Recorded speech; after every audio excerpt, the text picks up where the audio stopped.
My name is Judy Ogana. I am the program specialist for culture at the UNESCO Regional Office for Eastern Africa, and we look at culture in all forms, whether it's world heritage, underwater cultural heritage, intangible cultural heritage, and the creative industries.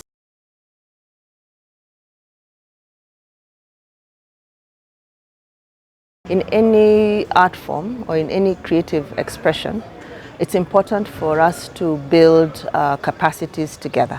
So as much as we're able to pull together resources, and not only financial, but even technical resources and knowledge, we are able then to build a sector that way.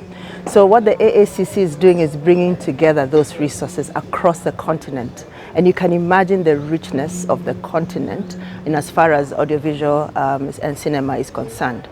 So I think that the platform gives an opportunity for growth, not only in terms of the sector within the country, but as a continent.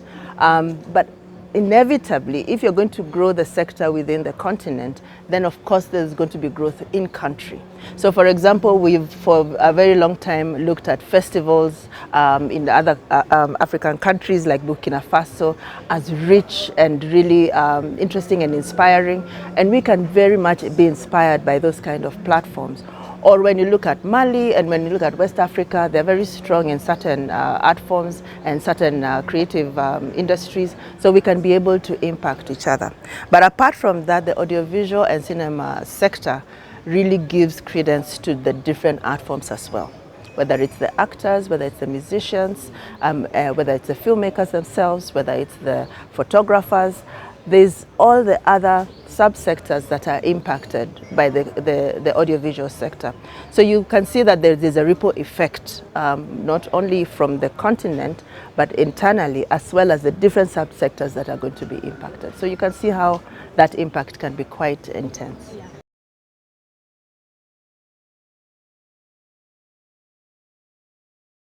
We are very fortunate as Kenya that we are hosting the Secretariat here. So obviously what that means is that we will have the capacity and the nod or the support from the ministry in charge of culture to really boost this, whether it's with financial support and resources. And what that means is that as a continent, hopefully there will be resources that will be put together. And again, how else will we be able to reach out? The important thing that we are doing today is to raise awareness across the different players in the creative industries. And so with raising awareness and ensuring that people know about this, then the kind of capacity building workshops, the kind of festivals, the kind of platforms that are going to come out as a result of this AACC are going to then benefit the creatives. Because what do creatives want to do? They want to show their work. They want to make a living out of their art, and they want to be able to ensure that they are able to impact their audiences. And through this kind of platform, then you're able to have that platform. So I think that it is important for the creatives themselves to be informed and get involved so that they are able to benefit directly. So you're talking about benefiting as for our local filmmakers. So when we're talking about audiovisual content, the good thing about it, it can travel quite easily, especially now with the data and the digital footprint being very broad. So how else can you benefit from that except by ensuring that your work is shown, that you're in the right place when there are films that are being made, that you're creating content as well, and that you're able to then benefit from the platforms that are created.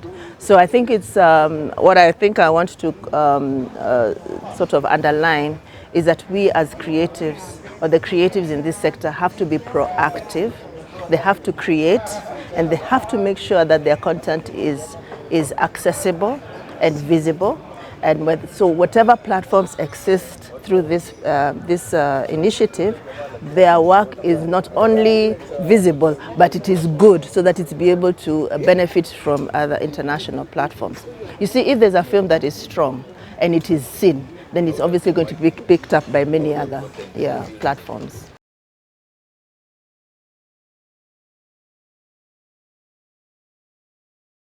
I mean, I think that is exactly what it is doing. I think even we discussed it in the room where we're saying this is the first time there doesn't seem to be a difference between Anglophone and Francophone.